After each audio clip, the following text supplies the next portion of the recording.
সরে এখানে আসতে পেরে অত্যন্ত ধন্য মনে করছি নিজেকে। তো আপনাদের মতো ভক্তদের কাছে এই হরিকথা শোনানোর জন্য এবং আপনাদের চরণ ধুলির আশায় আমি এখানে এসেছি। তো এখানে বসে যেন শ্রী ভগবানরই লীলা মহিমার কথা এই অথমের মুখ থেকে বলতে পারি, এই জন্য সকলের নিকটে আশীর্বাদ কামনা করছি। আমরা কম বেশি সবাই দামোদর লীলার কথা, দামবন্ধন লীলার কথা জানি সবাই। ভগবান শ্রীকৃষ্ণকে মা যশোদা কর্তৃক বন্ধন করা হয়েছিল, সবাই জানি, তাই না? তো আজ যেহেতু দামোদর মাস সমাপনান্তে ভাগবতের আয়োজন করা হয়েছে, তো সেখান থেকে একটু বলে তারপরে একটু অন্য লীলায় যাবো, কারণ যে লীলা আমরা সবাই জানি আর যেটা জানি না আমরা একটু সেদিকে যাব। তো এই দামোদর মাস হচ্ছে অত্যন্ত মহত্বপূর্ণ মাস। বছরে 3টি মাস, বৈশাখ মাস, কার্তিক মাস আর হচ্ছে মাঘ মাস। এই মাসগুলি কিন্তু আমাদের ধর্মীয় মাস না। যেরকম কার্তিক মাসকে আমরা দামোদর মাস বলি, আর এইরকম 12টা মাসের নাম রয়েছে। নারায়ণ 12 রকমের নারায়ণ রয়েছে, সেই নারায়ণের 12 নাম অনুসারে আমাদের ধর্মীয় মাস হচ্ছে 12টা। তো এই দামোদর মাস হচ্ছে অত্যন্ত মহত্বপূর্ণ। কেন এই দামোদর মাস মহত্বপূর্ণ? এই দামোদর মাসে অনেক লীলা সংগঠিত হয়েছে, অনেক অনেক লীলা। শালগ্রাম তুলসীর বিবাহ হয়েছে, নারায়ণ শিলার সঙ্গে মাতা তুলসীর এই দামোদর মাসে বিবাহ হয়েছে। এই দামোদর মাসে দামবন্ধন লীলা হয়েছে। দামবন্ধন লীলা কবে হয়েছে জানেন? দীপাবলির দিন। দীপান্বিতা কালী পূজা হয় দীপাবলি, সেদিনকে এই দামবন্ধন লীলা সংঘটিত হয়েছে। তারপরে বিশ্বপঞ্চক ব্রত, বিশ্বদেব ব্রত করেছিলেন এই মাসে। ও এই মাসে গিরি গোবর্ধন পূজা হয়েছে, অন্নকূট উৎসব এই মাসে হয়েছে। তো বিভিন্ন ধরনের লীলার মাধ্যমে, লীলার জন্য আমাদের এই দামোদর মাস অত্যন্ত বিখ্যাত। এই জন্য কি করতে হয়, দামোদর মাসে কেউ কেউ একাদশী থেকে একাদশী পর্যন্ত করে, আবার কেউ পূর্ণিমা থেকে, লক্ষ্মী পূর্ণিমা থেকে রাস পূর্ণিমা পর্যন্ত করে, আবার কেউ কার্তিক মাসের প্রথম থেকে সংক্রান্তি পর্যন্ত করে। যে যেরকম পারে সেইভাবে করে। তো মাতা যশোদা ভক্তির দেখিয়েছে যে আমি ভগবানকে পাওয়ার জন্য কতটা হৃদয় আমার ভক্তি আছে। এই ভক্তিটা যতক্ষণ পর্যন্ত ভগবানের হৃদয় স্পর্শ না করবে ততক্ষণ পর্যন্ত ভগবানকে বন্ধন করা এত সহজ নয়। তো এখানে শিক্ষণীয় বিষয় আছে যে আমরা শুধু ভগবানকে ডাকলেই হবে না, ভগবানকে হৃদয় ছোঁয়া, ভগবানের হৃদয় স্পর্শ করতে হবে, এভাবে ডাকতে হবে। দেখবেন ভগবান বলেছে যে ভক্তের হৃদয়ে সে সর্বদা বিশ্রাম নেয়। কোন ভক্তের হৃদয়ে সর্বদা বিশ্রাম নেয়? আমাদের মতো ভক্তের হৃদয়ে কি ভগবান বিশ্রাম নিতে পারে? পারে না। তো এইখানে বলেছে মহাত্মাগণ, যে ভক্ত ভগবানের চরণ ধরে কাঁদে, যে ভক্ত ভগবানের চরণ ধরে কাঁদতে কাঁদতে বলে, হা ভগবান, আজ এই হৃদয় পিঞ্জর তোমার জন্য খুলে দিয়েছি আর এই ভক্তির আসন পেতে দিয়েছি, এই আসনে এসে বসো, এই আসনে বসে বসো, এই মনকে তুলসী করেছি আর এই ভক্তি চন্দন দিয়ে তোমার চরণে লেপন করেছি। প্রভু, তোমাকে দেওয়ার মতো কিছু নেই, এই চোখের জল ছাড়া, এই মন ছাড়া তোমাকে দেওয়ার মতো কিছু নেই। প্রভু, তুমি এই ভক্তের হৃদয়ে বাস করে তুমি এখানে বিশ্রাম গ্রহণ করো। তাই বলেছে যে আমাদের মতো অধম পাপী তাপীর হৃদয়ে ভগবান বিশ্রাম নেয় না।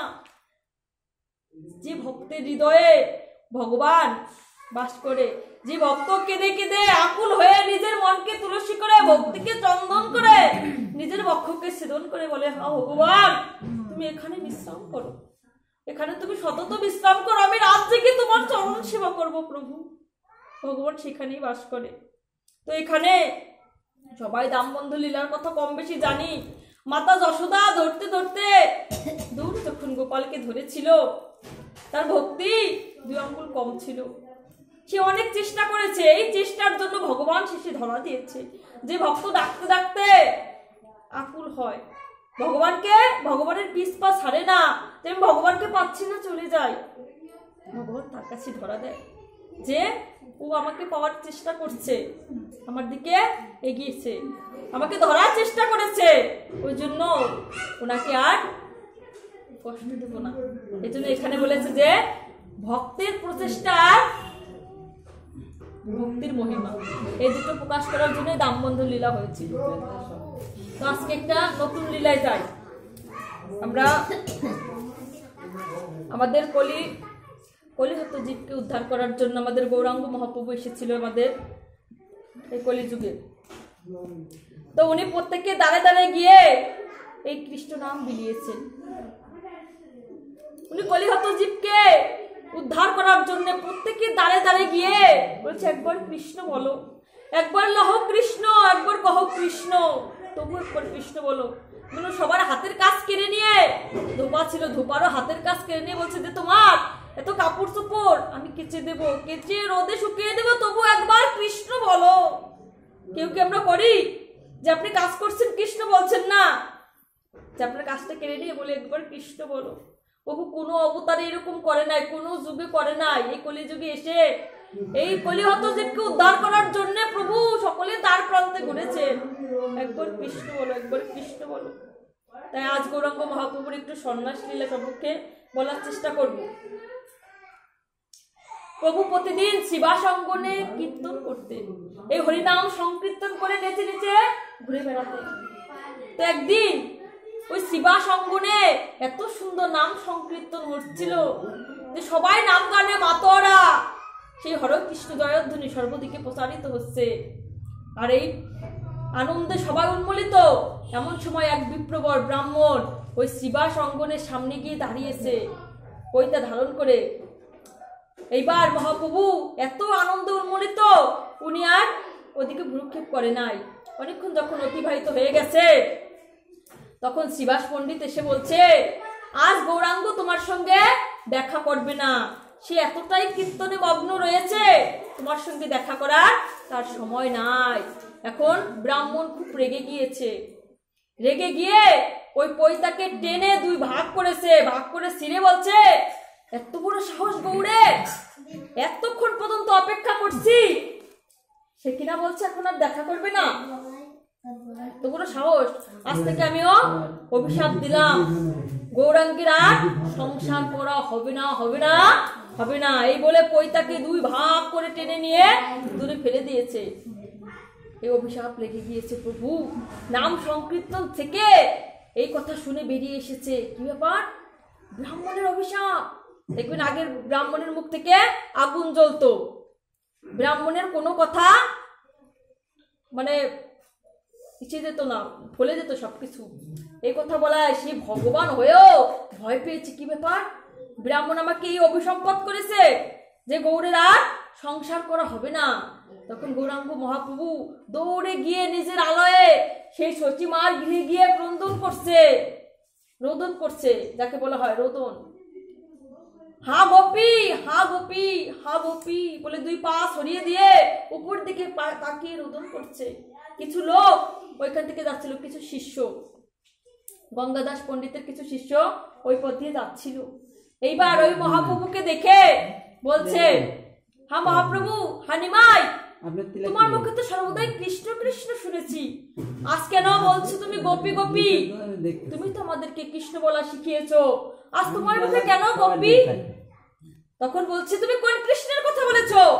যে কৃষ্ণ রাধারানীকে দুঃখের সাগরে ভাসিয়ে দিয়ে গিয়েছে, যে কৃষ্ণ গোপীদেরকে দুঃখের আলোয় রেখে সেই বৃন্দাবন পরিত্যাগ করে মথুরায় গিয়ে কুবজাকে আনন্দ দান করেছে, তোমরা সেই কৃষ্ণের কথা বলছো? ঠিক কৃষ্ণকে।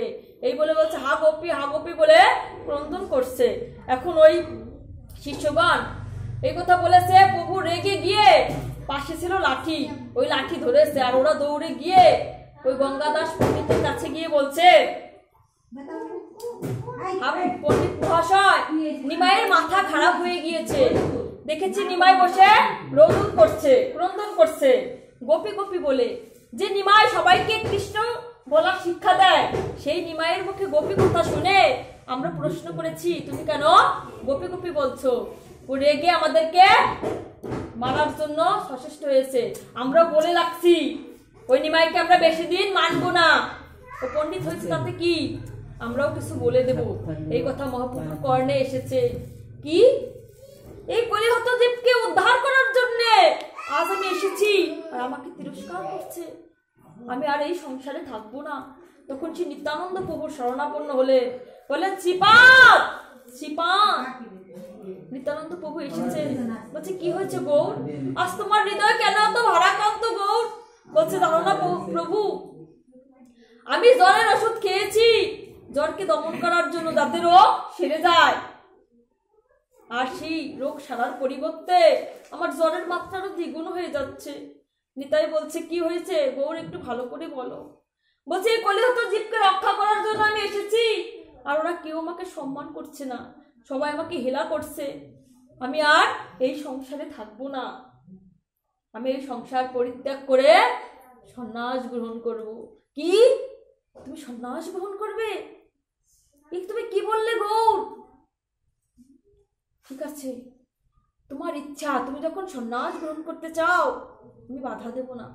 তবে সচিমাতা আর বিষ্ণুপ্রিয়ার কাছে তুমি অনুমতি নিয়ে যাবে, তারা যদি অনুমতি দেয় তাহলে তুমি সন্ন্যাস গ্রহণ করবে। সেই মুহূর্তে কি করেছে প্রভু, এই কথা রেখে সে আবারও শিবাস অঙ্গনে কীর্তন করতে গিয়েছে। শিবাস অঙ্গনে কীর্তন করে আবারও ফিরে এসেছে। এইবার প্রভু সচিমায়ের কাছে বলছে, মা আমি আর এই সংসারে থাকবো না, আমার এই সংসারে থাকার ইচ্ছা মিটে গেছে মা। তখন বলছে কি হয়েছে গো, তোর কি সমস্যা হয়েছে আমাকে বল, খুলে বল। বলছে মা গো মা, আমি সন্ন্যাস গ্রহণ করতে চাই, আমি সন্ন্যাস গ্রহণ করতে চাই মা, তোমার অনুমতি ছাড়া তো সন্ন্যাস গ্রহণ করা সম্ভব নয়।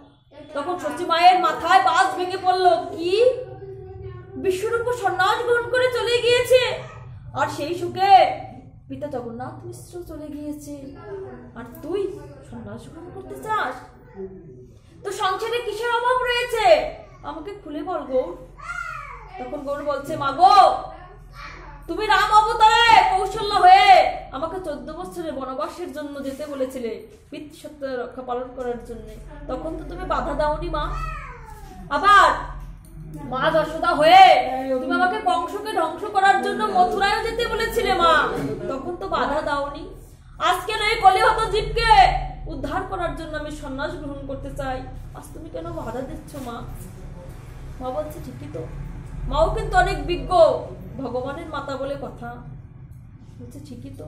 পিছন থেকে বিষ্ণুপ্রিয়া দেবী সবকিছু শুনেছে, সবকিছু শুনে দৌড়ে ঘরের ভিতর চলে গিয়েছে, গিয়ে ক্রন্দন করছে। এইবার বিষ্ণুপ্রিয়ার কাছে গিয়ে বলছে, বিষ্ণুপ্রিয়া তুমি তো সবই শুনেছো, তুমি তো সবই শুনেছো, তোমার কাছে আর কিছু বলার নেই।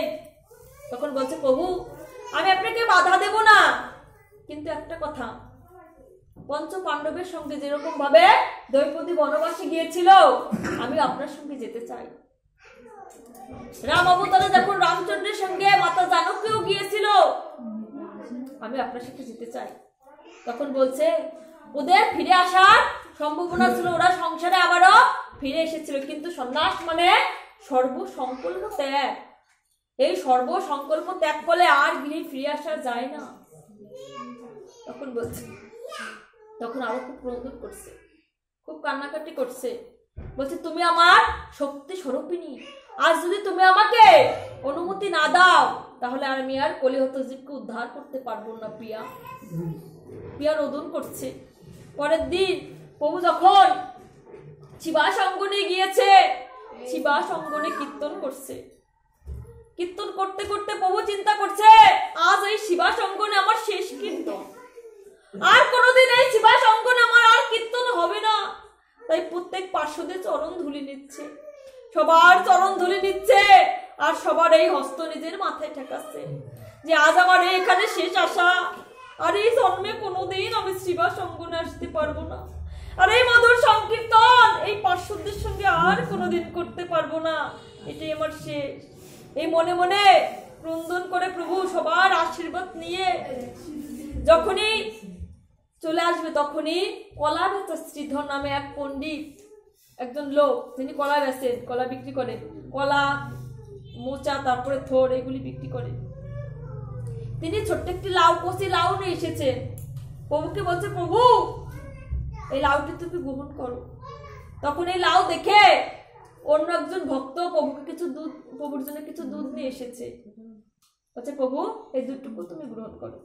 তখন ওই রোদন করতে করতে আর শেষ বিদায় জানাতে জানাতে যে শিবাস অঙ্গনে আমার আর জন্মের মতো আশা হবে না, এই জন্মের শেষ কীর্তন এখানে।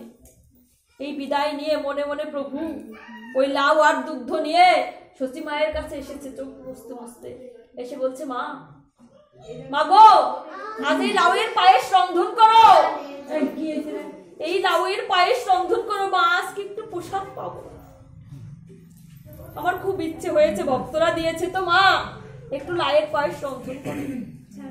তখন কি করেছে, যখন মা লাউয়ের পায়েস রন্ধন করছে, ওই বিষ্ণুপ্রিয়া দেবী গঙ্গায় স্নান করতে গিয়েছিল, ওইখান থেকে দৌড়ে এসে ঘরের ভিতরে ক্রন্দন করছে।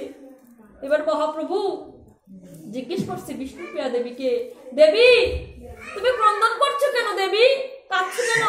বলছে, প্রভু আজ যখন গঙ্গায় অবগাহন করতে গিয়েছি, ওইখান থেকে পড়ে গিয়ে আমার পা কেটে গিয়েছে, অনেক রক্তক্ষরণ হয়েছে। শুধু তাই নয়, যখন আমি পড়ে গিয়েছি উপর থেকে কাক কা কা কা কা শব্দ করছিল, আর যখন গঙ্গায় ডুব দিয়েছি আমার কানের কুণ্ডল নাকের নথ সব গঙ্গা ভাসিয়ে নিয়েছে।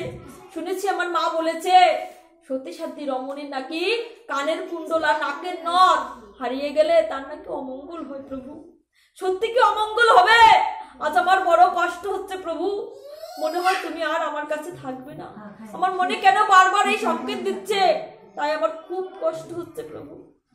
এদিকে মায়ের পায়েস রন্ধন করা হয়েছে, মহাপ্রভু সচী মাতাকে রন্ধন করার কথা বলে বিষ্ণুপ্রিয়াকে সান্ত্বনা দিচ্ছে, বলছে প্রিয়া ওটা ভুল কথা, সান্ত্বনা দেওয়ার জন্য বলছে ওটা ভুল কথা, তোমার কানের কুণ্ডল নাকের নথ গিয়েছে, সচীমাকে বলবো না ভালো করে আবার গড়িয়ে দেবে, তুমি কেঁদো না, ও সমস্ত কথা তুমি কান দিও না, কান দিও না।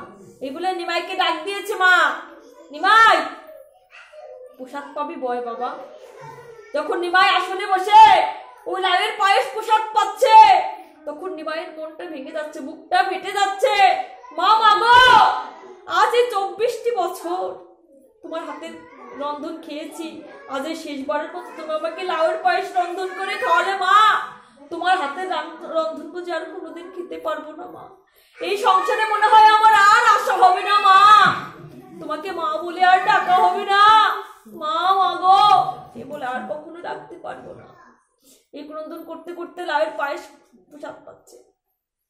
যখন প্রসাদ পাওয়া শেষ হয়েছে, এখন চিন্তা করছে রাত্রি তো আমাকে যেতে হবে। তখন ছিল পৌষ সংক্রান্তির দিন, যখন প্রভু সংসার ত্যাগ করেছিল, সংক্রান্তির দিন ছিল পৌষ মাসের। এইবার বিষ্ণুপ্রিয়া দেবী করেছিল কি, যে প্রভুকে একটু অঙ্গরাগ করানোর জন্য, সাজানোর জন্য মাল্য পুষ্প আর চন্দন রেখেছিল, পরে যে প্রভু আসলে পরে তাকে এগুলো দিয়ে বরণ করব, আমার মনটা হয়তো একটু ভালো হবে, শান্ত হবে। যখন প্রভু ঘরে ঢুকেছে, দেখে বিষ্ণুপ্রিয়া ক্রন্দন করেই যাচ্ছে, কাঁদছে। তখন প্রভু কি করেছে, ওই প্রভুকে সাজানোর জন্য যা কিছু রেখেছিল, ওই প্রিয়ার গলে সেই মালা পরিয়েছে, প্রিয়াকে চন্দন দিয়ে সাজিয়েছে, সাজিয়ে একটু আলিঙ্গন করছে। এইবার বিষ্ণুপ্রিয়ার হৃদয় ফেটে যাচ্ছে, প্রভু মনে হয় শেষবারের মতো আমার সঙ্গে আলিঙ্গন করছে, কোনোদিন তো প্রভু এরকম করে নাই, এই তরফ হৃদয় ফেটে যাচ্ছে। এবার বলছে, প্রভু গো তুমি কেন এমন করে আমাকে ভালোবাসছো, এ কি তোমার শেষ ভালোবাসা? ও বলছে, না আমি তো তোমাকে এমনিতে ভালোবাসি, এটা শেষ ভালোবাসা হতে যাবে কেন? তখন বলছে, তুমি আমার মাথায় হাত রেখে বলো তুমি আমাকে ছেড়ে কোথাও যাবে না, আমি তো তোমার কাছেই আছি, তোমাকে ছেড়ে যাবো কেন? আমি তোমাকে ছেড়ে কোথাও যাবো না প্রিয়া, দেখো অনেক রাত হয়েছে, তুমি কত কাজ করো, চলো এখন বিশ্রাম নেবে। না না না না প্রভু, আজ আমি বিশ্রাম নেব না, তুমি এখানে শয়ন করো আর আমি তোমার পাদ সেবন করবো। প্রভু আমার এই দুই নয়নে ঘুম আসবে না, বরং তুমি বিশ্রাম নাও। এই কথা তখন বলেছে, তখন মহাপ্রভু কি করেছে, শেষবারের মতো সন্ন্যাস গ্রহণ করলে স্ত্রীকে আর স্পর্শ করা যায় না, কোনো পর স্ত্রীর মুখ দর্শনও করতে নেই। এইবার প্রভু সেই চিন্তা করে বিষ্ণুপ্রিয়াকে নিজের বক্ষে আলিঙ্গন করে বলেন, প্রিয়া গো তুমি আমার অর্ধাঙ্গিনী শক্তি, তুমি শক্তি স্বরূপিণী, তুমি যদি আমাকে শক্তি না দাও তাহলে তো আমি আর শক্তি পাবো না। মনে মনে ভেবে তখন বিষ্ণুপ্রিয়াকে আলিঙ্গন করেছে, বলছে দেখো আমি সত্যি তোমাকে ছেড়ে যাব না, তুমি আমার হৃদয়ের ভিতরে থাকবে, তুমি আমার হৃদয়েই আছো, তুমি একটু শয়ন করো। দেখে বিষ্ণুপ্রিয়া কিছুতেই শয়ন করছে না। তখন প্রভুর এই গলায় যুক্ত রেখানা গলবস্ত্র ছিল, সেটাকে নিয়ে বিষ্ণুপ্রিয়া হাতের সঙ্গে পেঁচিয়ে রেখেছে যেন প্রভু চলে না যায়। এইবার যখন বিষ্ণুপ্রিয়া আর শয়ন করছে না, এইবার প্রভু কি করেছে যে আমার তো আর যাওয়া হবে না যদি বিষ্ণুপ্রিয়া সজাগ থেকে যায়। এইবার যোগমায়া দেবী শরণাপন্ন হয়েছে। দেবী যোগমায়া শরণাপন্ন হয়ে বলছে যে ওকে যোগনিদ্রায় আস্বাদন করে দাও, না হলে আমি আর আমার লীলা সাঙ্গ করতে পারবো না। তখন কি করেছে যোগমায়া ওই বিষ্ণুপ্রিয়া দেবীর চোখে ঘুমে নিয়েছে। যখনই বিষ্ণুপ্রিয়া দেবী ঘুমিয়েছে, এইবার মহাপ্রভু তাড়াতাড়ি করে উঠে দাঁড়িয়েছে। উঠে দাঁড়িয়ে নিজের গলা থেকে ওই বস্ত্রটা রেখে দিয়েছে, যদি খুলতে যায় টের পেয়ে যায়। এইবার বলছে বিষ্ণুপ্রিয়া দেবীর ঘুমের স্বপ্নের ভিতরে টপ টপ করে জল পড়ছে চোখ দিয়ে। যার হৃদয়ে সর্বদাই অশ্রু ক্ষত, সে কেন ঘুমালে অশ্রু পড়বে না। এইবার মহাপ্রভু সেই বিন্দু বিন্দু অশ্রু মুছিয়ে বলছে বিষ্ণুপ্রিয়া তুমি কেঁদো না, বিষ্ণুপ্রিয়া তুমি আমাকে শেষবারের মতো বিদায় দাও। আর এই সংসারকে রক্ষা করার জন্য, সবাইকে উদ্ধার করার জন্য তোমার এই নয়নে অঘাত অশ্রু থাকতে হবে, অঘাত অশ্রু থাকতে হবে, নাহলে তুমি কাঁদবে কিভাবে? আমার একার ক্রন্দনকে তো জগৎ উদ্ধার হবে না, সচিমা কাঁদবে আর তুমি কাঁদবে, সেই ক্রন্দন নিয়েই জগৎকে উদ্ধার করতে হবে। তুমি যদি কেঁদে এখনই জল নষ্ট করে ফেলো তাহলে কেমন হবে? তোমার এই দুই নয়নে এমন পরিমাণ অশ্রু সংরক্ষণ করে রাখো যেন সব কলিহত জীব উদ্ধার হয়ে যায়। আরে তোমার এই ত্যাগের মহিমা প্রত্যেকে সংসার জানবে, সবাই তোমার পূজা করবে, সচি বিষ্ণুপ্রিয়া সবাই তোমার পূজা করবে। এই বলে শেষ বিদায় নিয়ে প্রভু যখন ঘর থেকে বেরোয়েছে, সেদিন আবার সচিমা বাহিরে ঘুমিয়েছিল, খাটিয়া পেতে এরকম ছোট খাটের মতো ওটা পেতে ওইখানে ঘুমিয়েছে। যখন প্রভু চিন্তা করছে বের হয়ে যে সচিমা এখানে ঘুমিয়েছে, আজ হয়তো মায়ের চরণ স্পর্শ করলে মা যদি সজাগ হয়ে যায় আমার আর যাওয়া হবে না। এইবার দূর থেকে মাকে প্রণাম করে, মাকে প্রদক্ষিণ করে, মাকে প্রণাম করে যখনই মায়ের শিওর ছেড়ে এসেছে, যখনই পার হয়েছে গন্ডি, নিজের ভূমিকে বারে বারে প্রণাম করে বলছে 24টি বছর এই গৃহে আমি দিন যাপন করেছি, এখানে খেলাধুলা করেছি, এই রজ গায়ে মেখেছি, মায়ের হাতে প্রসাদ পেয়েছি, আর কিছু কাল বিষ্ণুপ্রিয়ার সাথে থেকেছি। হা গোবিন্দ, হা কৃষ্ণ, তুমি আমাকে ক্ষমা করে দিও, আমি আর সচিমাকে দেখতে পারলাম না, ওনার দায়িত্ব আমি পালন করতে পারলাম না, দাদা বিশ্বরূপকে দেওয়া কথা আর আমি রাখতে পারলাম না, শেষ বিদায়। এই যখন কৃষ্ণের নাম স্মরণ নিয়েছে তখন ওই আগের কথা মনে পড়েছে, দাপরের কথা। এই কৃষ্ণ বিরাহতুর হয়ে হা কৃষ্ণ, হা কৃষ্ণ, হা কৃষ্ণ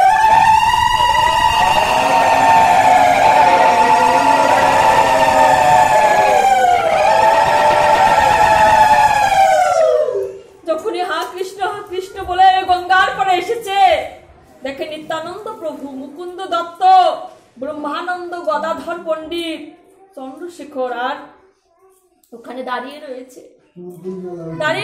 হা কৃষ্ণ শব্দ শুনে গদাধর পণ্ডিত বলছে এই গঙ্গা পার হতে গেলে ছোট্ট একটা তরণীর দরকার, একটা নৌকার দরকার। আমি একটা নৌকার ব্যবস্থা করছি গৌর, এই পৌষ মাসে শীতে কিভাবে যাবে? গৌর সে অপেক্ষা না করে হা কৃষ্ণ বলে ওই গঙ্গায় সাঁতরে পার হচ্ছে, আর সাথে সাথে সমস্ত পার্শ্বদ ওই সাথে সাথে পার হচ্ছে। আর কৃষ্ণ জ্ঞানে ওনার বাহ্যিক কোনো চিন্তা নেই, কৃষ্ণের ভিতরে ডুবে গেছে। হা কৃষ্ণ বলতে ওই সেই গঙ্গা পার হচ্ছে। গঙ্গা পার হয়ে যখনই ভোর হয়েছে, কেবল সূর্য অস্ত যাচ্ছে, সূর্য উদয় হচ্ছে, তখনই ওইখানে গিয়ে গঙ্গার পাড়ে দাঁড়িয়েছে।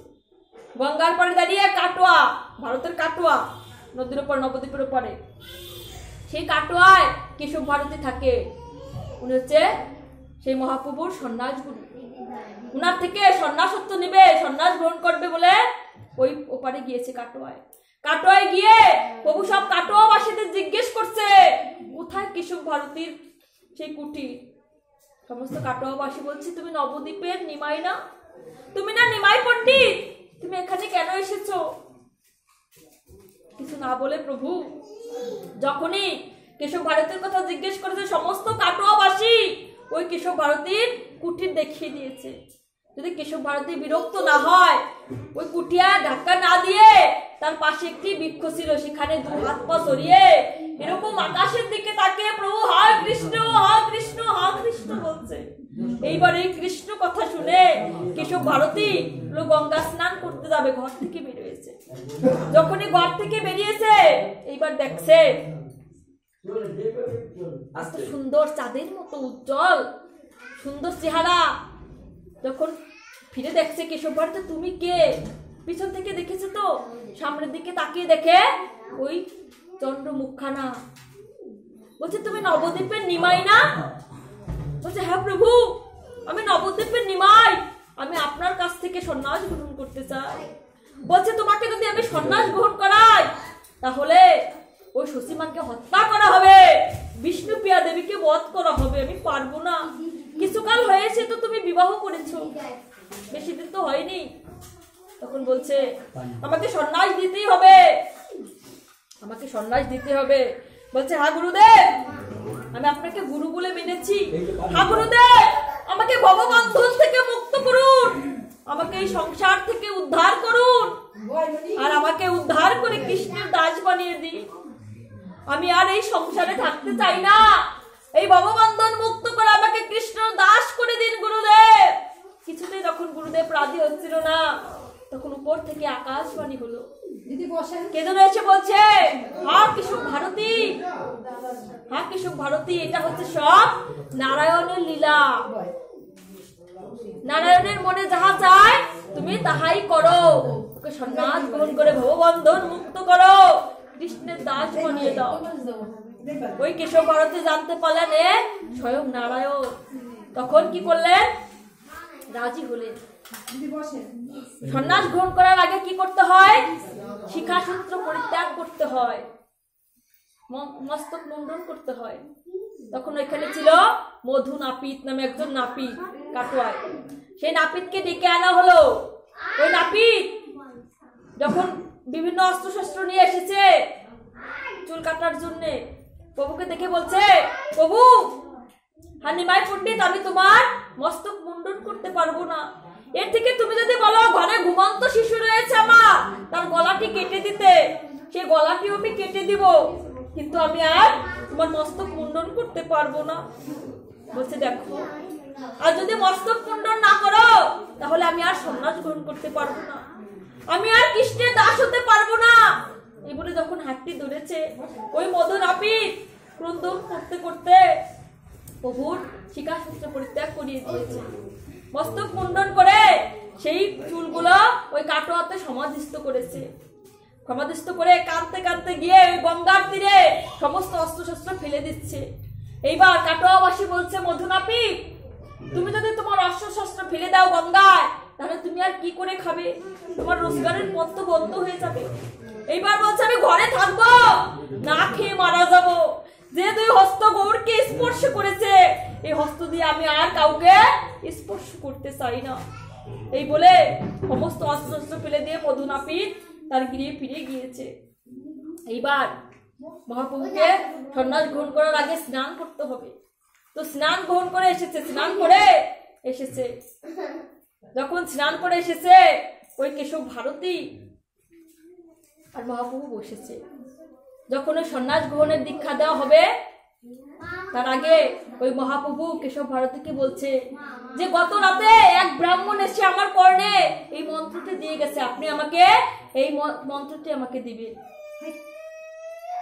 ঠিক আছে, এই মন্ত্রই আমি তোমাকে দেব, বলো। তখন ওই কর্ণে মন্ত্র দিলেন। মন্ত্র দেওয়ার সঙ্গে সঙ্গে কেশব ভারতী বললেন এটাই তো সন্ন্যাস মন্ত্র, আমি তো তোমার দেখার গুরুদেব, কিন্তু তুমি তো আগেই দীক্ষিত হয়ে গেছো, আমি তোমাকে পুনরায় দীক্ষিত করছি, সন্ন্যাস গ্রহণ করছে। তখন কি করেছে, সে কর্ণে এই সন্ন্যাস দিচ্ছে।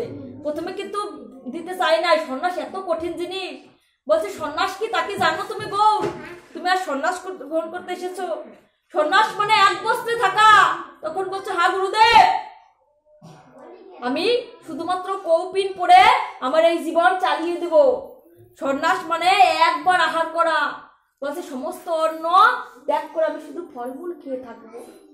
তখন বলছে সন্ন্যাস মানে নিজের স্ত্রীকে আর দর্শন করা যাবে না। বলছে আমি নিজের স্ত্রী কেন, কোন স্ত্রীরই রূপ দর্শন করবো না প্রভু, তবু আমাকে কৃষ্ণের দাস করে দাও, তবু আমাকে কৃষ্ণ দাস করে দাও। হা গুরুদেব। বলছে কৃষ্ণ সে তোমার, কৃষ্ণ দিতে পারে, তোমার শক্তি আছে। আমি তো কাঙাল, কৃষ্ণ কৃষ্ণ বলে ধাই তবু পাশে পাশে।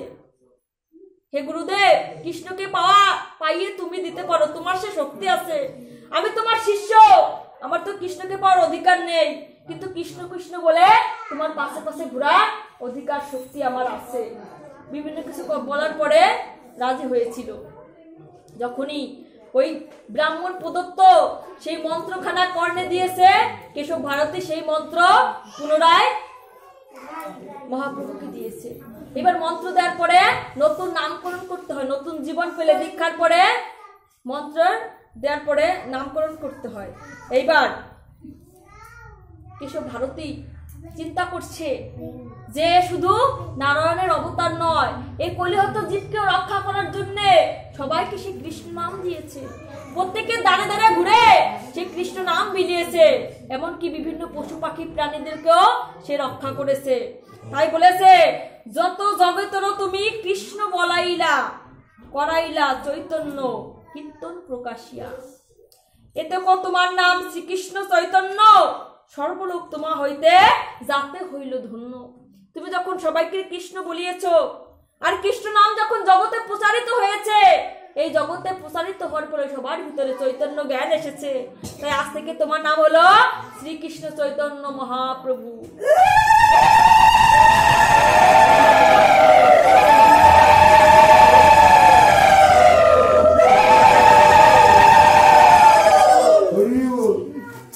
এরপর থেকে প্রভু সেই সন্ন্যাস গ্রহণ করলেন।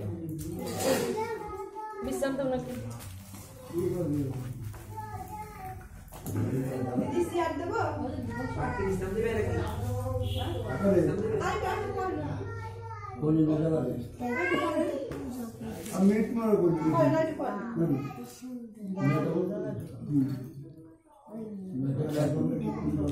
একটু রাম কথায় যাই। যখন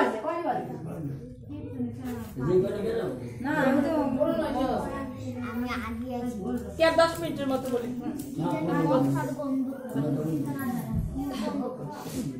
যখন রামচন্দ্র বনে গমন করেছিলেন 14 বছরের জন্য, সঙ্গে ছিল মাতা জানকী আর ভ্রাতা লক্ষণ। ওই পথে যাওয়ার পথে পথে অনেকের সঙ্গে রামচন্দ্র দেখা হয়েছিল। তো ওনার সঙ্গে দেখা হয়েছিল